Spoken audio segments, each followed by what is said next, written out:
Hello दोस्तों, स्वागत है आप सभी का आपके अपनी YouTube channel Umesh coaching classes में। आज की क्लास में हम डिस्कस करेंगे गांधी जयंती यानी 2 अक्टूबर के बारे में। 2 अक्टूबर को अंतर्राष्ट्रीय अहिंसा दिवस के रूप में भी मनाते हैं। सबसे पहले एक पंक्ति, उसके बाद समझते हैं गांधी जयंती के बारे में। लाख दलदलों पाँव जमाए रखिए, हाथ खाली सही ऊपर उठाए रखिए। कौन कहता है छलनी में पानी रुक नहीं सकता, बर्फ बनने तक हौसला बनाए रखिए। जी हाँ दोस्तों, समझते हैं 2 अक्टूबर के बारे में। खुद वो बदलाव बनिए जो आप दुनिया में देखना चाहते हैं, महात्मा गांधी। सबसे पहले बात कर लेते हैं महात्मा गांधी जी के बारे में। तो भारत के राष्ट्रपिता मोहनदास करमचंद गांधी, जिन्हें बापू या महात्मा गांधी के नाम से भी जाना जाता है, तो भारत के राष्ट्रपिता मोहनदास करमचंद गांधी जी को बापू या महात्मा गांधी के नाम से भी जानते हैं।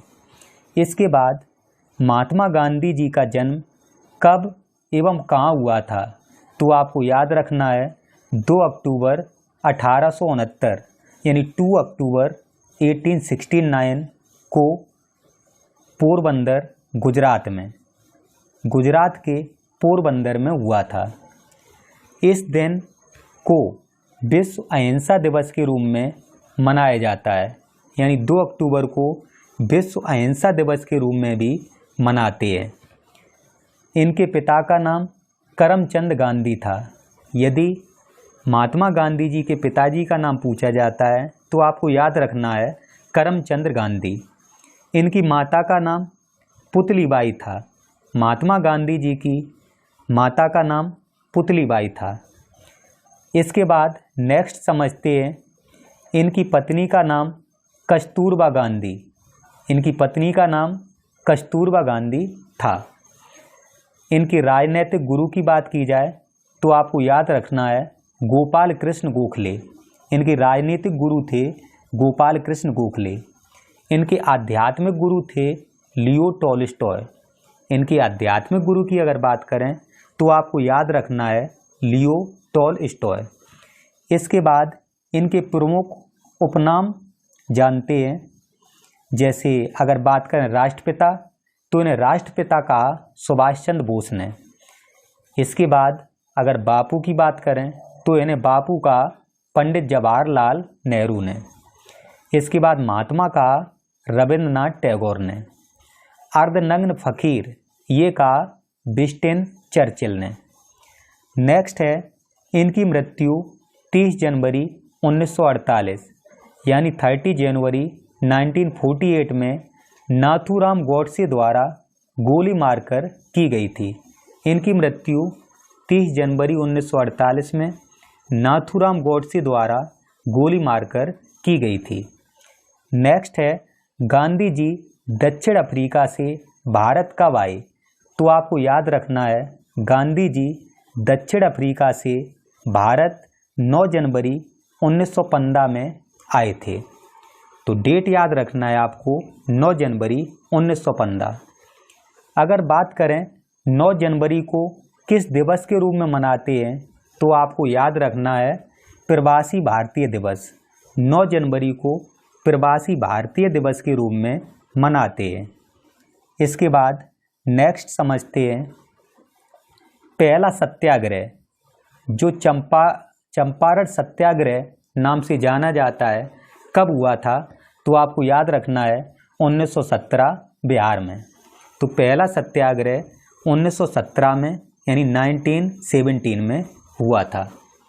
नेक्स्ट है जलियांवाला बाग नरसंहार कब हुआ था, तो आपको याद रखना है 13 अप्रैल 1919 यानी 13 अप्रैल 1919। इसके बाद असहयोग आंदोलन 1 अगस्त 1920 को किस घटना के द्वारा समाप्त किया गया, तो आपको याद रखना है चोरी चोरा घटना यानी 5 फरवरी 1922 के द्वारा। तो असहयोग आंदोलन 1 अगस्त 1920 को चोरी चोरा घटना के द्वारा समाप्त किया गया था। और असहयोग आंदोलन में ही महात्मा गांधी ने अपनी केसरी हिंद की उपाधि त्याग दी थी, जो इन्हें अंग्रेजों द्वारा प्रथम विश्व युद्ध के दौरान प्रदान की गई थी। केसरी हिंद की उपाधि जो इन्होंने असहयोग आंदोलन के दौरान त्याग दी थी। इसके बाद नेक्स्ट समझते हैं दांडी यात्रा कब प्रारंभ हुई। तो आपको याद रखना है 12 मार्च 1930 से 6 अप्रैल 1930 तक साबरमती आश्रम से दांडी गुजरात तक। तो दांडी यात्रा साबरमती आश्रम से दांडी गुजरात तक प्रारंभ हुई थी। इसके बाद सबने अवज्ञा आंदोलन कब स्टार्ट हुआ था। तो आपको याद रखना है 6 अप्रैल 1930 में। 6 अप्रैल 1930 में सबने अवज्ञा आंदोलन स्टार्ट हुआ था। नेक्स्ट समझते हैं सबने अवज्ञा आंदोलन को रोकने के लिए कौन सा समझौता हुआ था। तो आपको याद रखना है गांधी इरविन समझौता, यानी 4 मार्च 1931 में। 4 मार्च 1931 में गांधी इरविन समझौता हुआ था सबने अवज्ञा आंदोलन को रोकने के लिए। नेक्स्ट है पूना पैक्ट कब हुआ था। तो आपको याद रखना है 24 सितंबर 1932 में गांधी जी व अंबेडकर के बीच पूना पैक्ट हुआ था। नेक्स्ट है भारत छोड़ो आंदोलन।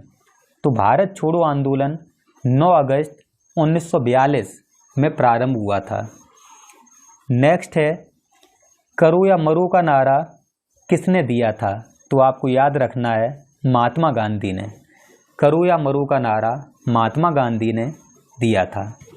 नेक्स्ट है केसरी हिंद की उपाधि गांधी जी को किस उपलक्ष्य में दी गई थी। तो आपको याद रखना है प्रथम विश्व युद्ध के समय। प्रथम विश्व युद्ध के समय गांधी जी को केसरी हिंद की उपाधि दी गई थी, जो उन्होंने 1920 में असहयोग आंदोलन के दौरान त्याग दी थी। नेक्स्ट समझते हैं गांधी जी की प्रमुख पुस्तकें। तो सत्य के साथ मेरे प्रयोग, हिंद स्वराज, मेरे सपनों का भारत, हरिजन पत्रिका, माई एक्सपेरिमेंट विथ ट्रुथ, ये इनकी प्रमुख पुस्तकें हैं। तो दोस्तों आज की क्लास में हमने डिस्कस किया 2 अक्टूबर यानी गांधी जयंती, गांधी योग के बारे में। यदि क्लास पसंद आई है तो प्लीज़ वीडियो को लाइक करें, चैनल को सब्सक्राइब करें, अधिक से अधिक शेयर करें एवं कमेंट में अवश्य बताएं क्लास आपको कैसी लगी। आई होप आप समझ पाए होंगे जो कुछ हमने डिस्कस किया। आप सभी का बहुत बहुत धन्यवाद एवं आभार।